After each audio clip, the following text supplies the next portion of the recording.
میرے دوستوں اور بزرگوں، عذاب آنے شروع ہوئے بنی اسرائیل پر، جوؤں کا عذاب آیا، تنگ آ گئے،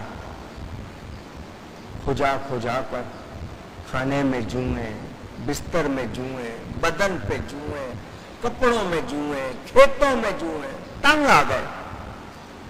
توبہ کرتے ہیں یہ عذاب ٹل جائے، اب نافرمانی نہیں کریں گے۔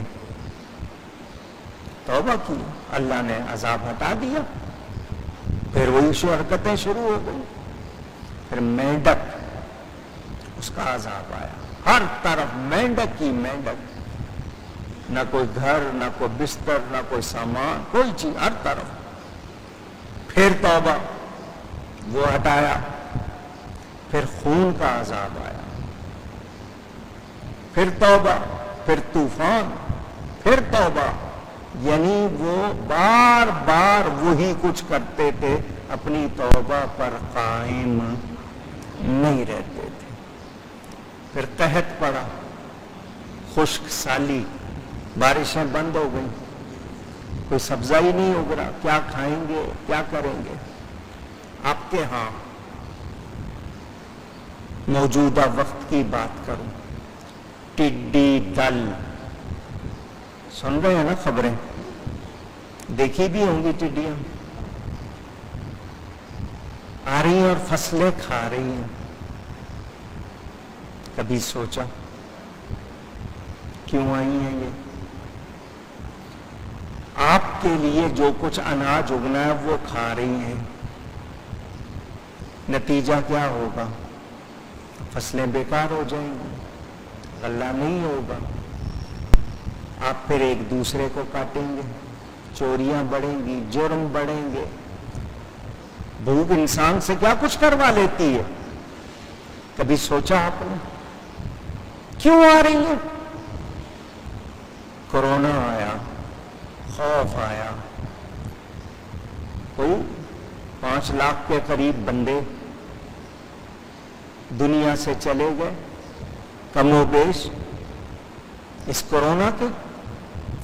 آپ کے پاکستان میں کتنے مریض ہو گئے، کتنی موتیں ہو گئیں، پتہ بھی نہیں چل رہا، اچانک کس کو کب کہاں سے ہو رہا ہے۔ لوگ قہوے پینے کو تیار ہو گئے، سنا مکی کا قہوہ پیئیں گے، حالانکہ وہ صرف صفائی کے لیے ہوتا ہے، بدن صاف کرنے کے لیے، اس سے جلاب لگ جاتے ہیں، زیادہ پیئیں گے تو ویسے ہی بیمار ہو جائیں گے۔ ایک آدھ مرتبہ پی لیا، قہوے پی رہے ہیں، سب کچھ، ماسک نہیں پہن رہے، احتیاط نہیں کر رہے، بازاروں میں اسی طرح۔ بھائی ایک چیز ہے، احتیاط کرنی ہے، اور ہم لاپرواہ، گورنمنٹ سختی کرے تو مشکل، نہ کرے تو مشکل۔ جس وقت ان کو نرمی دینی چاہیے تھی نہیں دی، اور جب سختی کا وقت آیا ہے اب وہ نرمی کی باتیں کر رہے ہیں، معاملہ الٹا ہو رہا ہے۔ تو یاد رہے اللہ کی طرف سے یہ پکڑ ہوتی ہے، ٹڈی دل ہو، کورونا ہو، کچھ ہو، پکڑ ہے، اور ہم توبہ نہیں کر رہے، ہم نہیں سدھر رہے۔ جس چیز کو کوئی بتا دے کہ جی اس سے فائدہ ہے، وہ 10 گنا قیمت اسی وقت بڑھا دیتے ہیں۔ حرام کھا کے بندہ کہے کہ جی حرام کی وجہ سے یہ آتی ہے بیماری، تو تو نے جو کھایا ہے حرام۔ ہمیں اللہ کا خوف نہیں ہے، اور جو ایمانیات کے مسئلے ہوتے ہیں تو وہ تو بہت نازک ہوتے ہیں۔ ایمانیات کے معاملے میں جو لاپرواہی کرتا ہے پھر اس کے لیے کوئی بچت نہیں ہوتی۔ یاد رکھیں، بس ایک پیغام ذہن میں باندھ لو، بچوں کو، عورتوں کو، گھر میں سب کو یاد کرا دو، گناہ ہو جائے گا کوئی، اللہ معاف کر دے، اس کی مہربانی سزا دے کے یا بغیر سزا، مگر نبی کی گستاخی ہو گئی تو خیر نہیں ہو سکتی۔ ادب کرنا ہے، نبی کا کیا کرنا ہے اور کتنا ادب کرنا ہے وہ بھی یاد ہونا چاہیے۔ حضور صلی اللہ علیہ وسلم کی مبارک جوتی اس کو جوتڑی کہہ دو گے کافر ہو جاؤ گے، اتنا نازک معاملہ۔ جوتی کا تسمہ جو حضور صلی اللہ علیہ وسلم کی مبارک نالین میں تھا، تسمہ وہ اگر ٹوٹ گیا ہے اور ہم نے اس کے لیے کوئی ہلکا لفظ کہہ دیا ہے، ایمان چلا جائے گا۔ جہاں اتنا نازک مسئلہ ہو وہاں کتنی احتیاط کرنی چاہیے، اور بے احتیاطی کا عالم جو جس کے دل میں آ رہا ہے کہہ رہے ہیں۔ اللہ تعالی ادب کی توفیق عطا فرمائے۔ جب قوم نہیں سنبھلی، بار بار عذاب، بار بار توبہ، پھر وہی، بالآخر اللہ نے ڈبو دیا۔ موسیٰ علیہ السلام کے لیے راستہ بنایا، یہ سمجھے ہم بھی چلے جائیں گے اس پہ۔ جب موسیٰ علیہ السلام آرام سے نکل کے چلے گئے تو ہم بھی چلے۔ جب بیچ میں آئے اللہ نے پانی کو حکم دیا، مل جا، سارے غرق، بچے نہیں۔ پتہ کیا چلا؟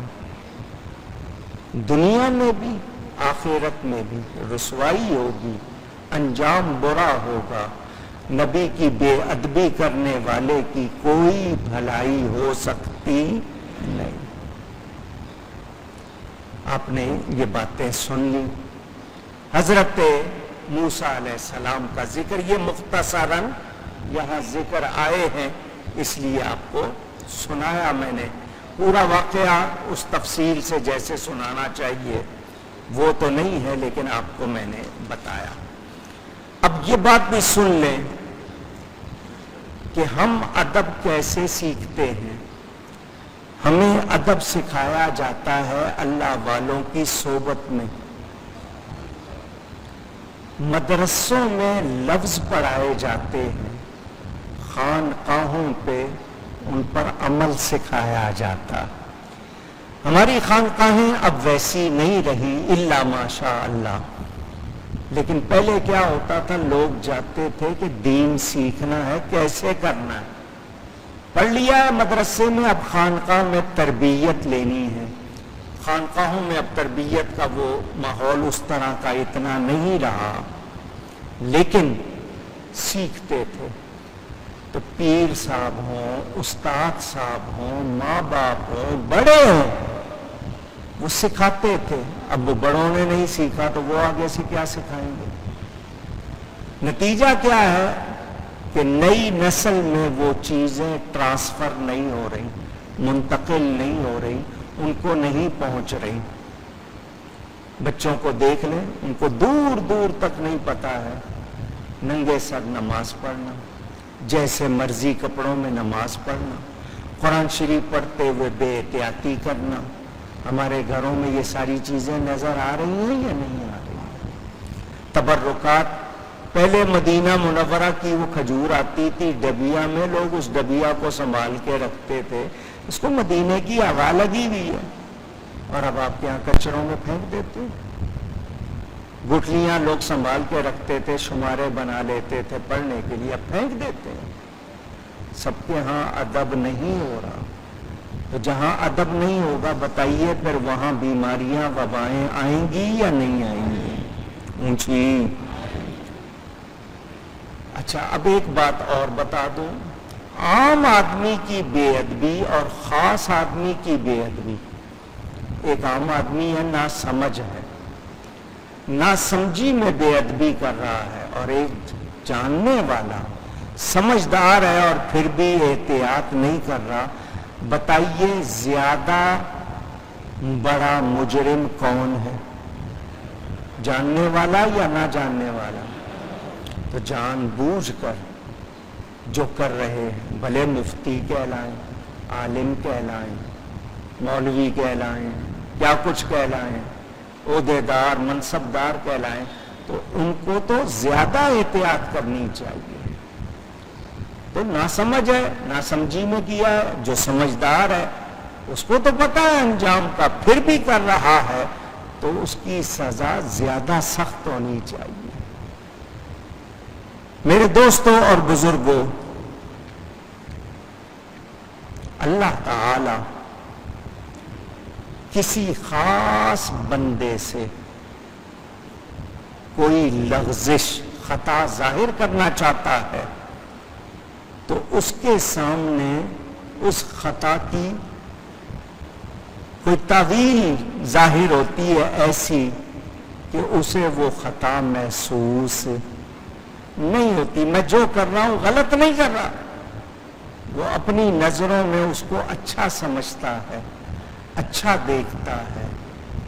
تو پھر جب اس کو غلطی کا احساس ہی نہیں ہے تو توبہ کیسے کرے گا؟ جو مرض نہیں محسوس کرے گا وہ دوا لے گا؟ پہلے مریض سمجھ خود کو، پھر مرض کا علاج ہوگا۔ تو ایسے لوگ اپنی خطا کو خطا ہی نہیں سمجھتے، تو پھر وہ اپنا علاج کیسے کریں گے؟ غلطی محسوس کرے بندہ، غلطی محسوس کر کے توبہ کرے۔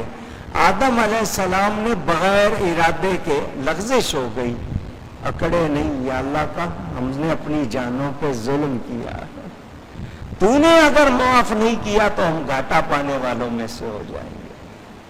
شیطان اکڑا، آدم علیہ السلام نے عاجزی کی، کون کامیاب ہوا؟ آدم علیہ السلام۔ تو پھر آدمی بنو، شیطان کے چیلے نہ بنو۔ میرے دوستوں اور بزرگوں، اب ایک بات آپ سے اور کر لوں۔ کوئی شخص نیک ہو، اللہ والا ہو، شیطان اس پر زیادہ کام کرتا ہے، شیطان اس پر زیادہ کام کرتا ہے کہ اس کو اس منزل سے ہٹاؤں، اس کا ایمان ضائع کروں، مگر اللہ کی وجہ سے وہ محفوظ ہوتے ہیں، شیطان کا زور ان پر چلتا نہیں۔ لیکن کوئی ایسا ہو اس سے غلطی ہو جائے اور وہ نہ محسوس کرے تو پھر وہ اللہ والا رہتا نہیں۔ اور اس طرح کے واقعات بہت ہیں۔ آپ نے سنا ہوا نا، خود شیطان نے غوث پاک سے کہا تھا میں نے 70 اولیاء کو اس مقام سے بہکایا ہے، آپ کا علم بچا گیا۔ تو غوث پاک نے کیا کہا؟ مجھے علم نہیں، علم کے ساتھ ساتھ میرے رب کے فضل نے بچایا ہے۔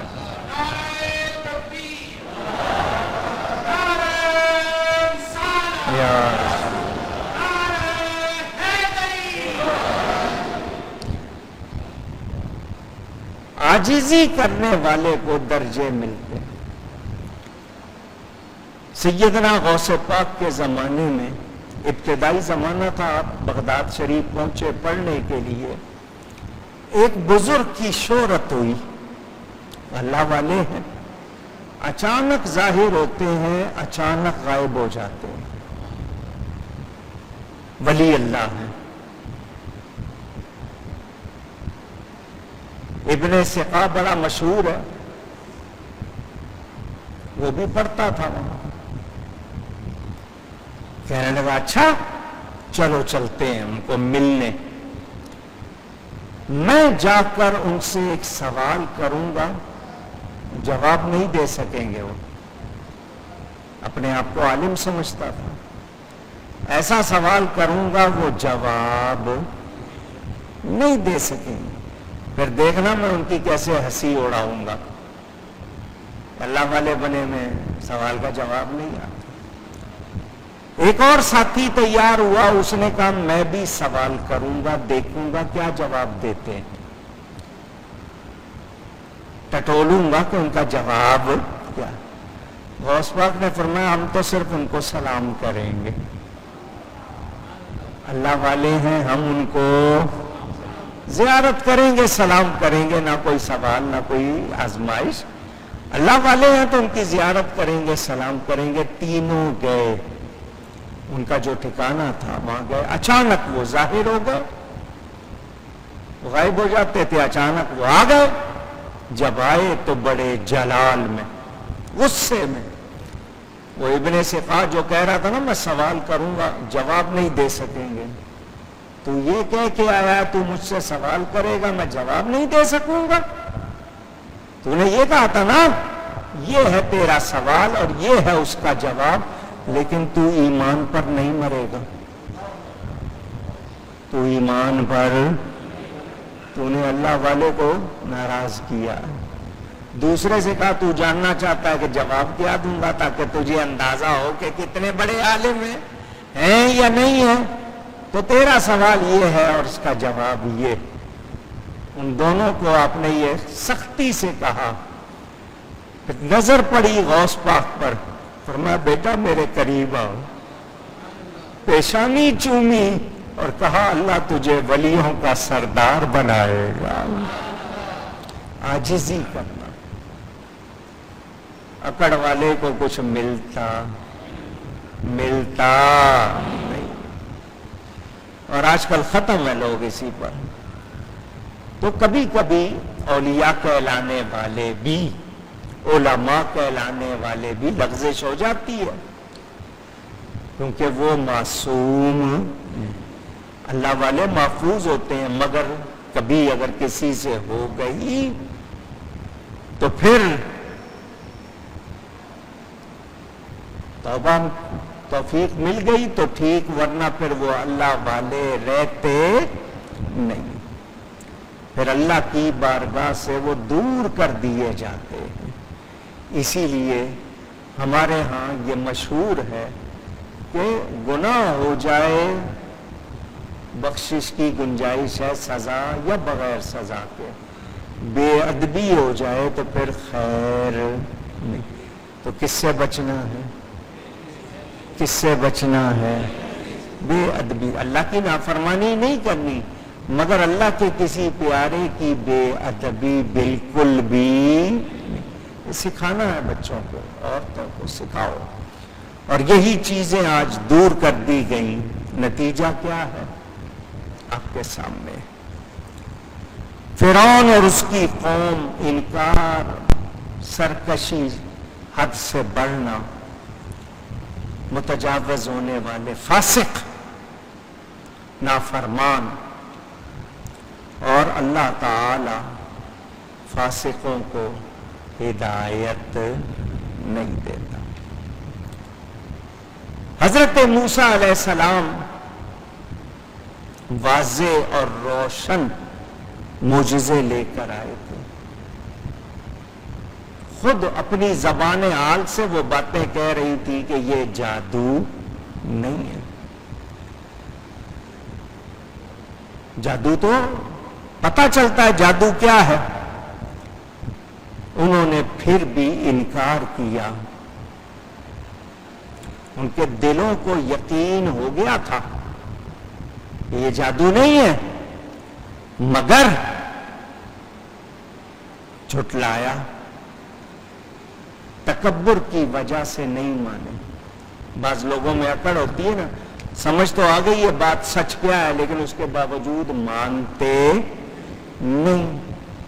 تو یہ اکڑ ان کو تباہ کر دیتی ہے، کیونکہ اڑی اور اکڑ یہ کسی کے لیے بھلائی رہنے نہیں دیتی.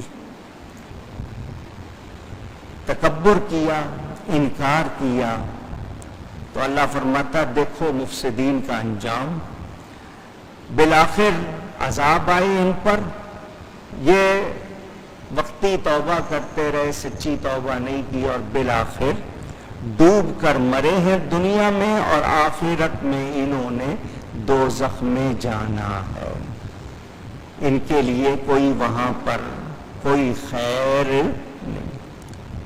مفسدوں کی حالت برباد ہے، اہل فساد کا انجام جہنم ہے.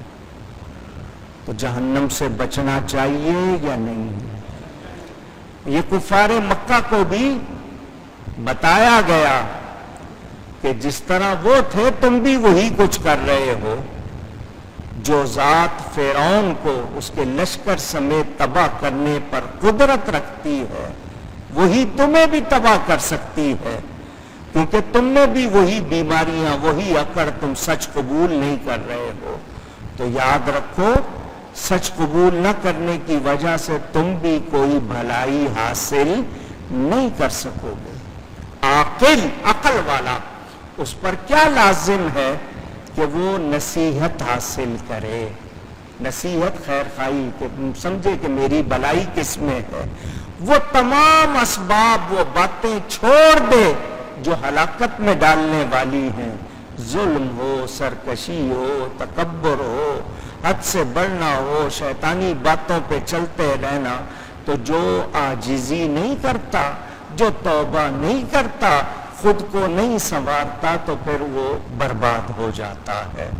میرے دوستوں اور بزرگوں، ظاہر میں سرخی لگاؤ، پاؤڈر لگاؤ، جو مرضی لگا کے چہرے سجا لو، تو وہ ہو گیا جی، ڈیکوریشن ہو گئی، ڈینٹنگ پینٹنگ ہو گئی وقتی طور پر، لیکن اندر گندی گند ہے تو اس کا کوئی فائدہ ہوگا اس سنگار کا؟ پوچھ رہا ہوں آپ سے۔ اندر سارا غرق ہوا ہے، خراب ہوا ہے، تو پھر اوپر سے کتنا ہی سجا لو، کلئی نکل جاتی ہے، حقیقت کھل جاتی ہے۔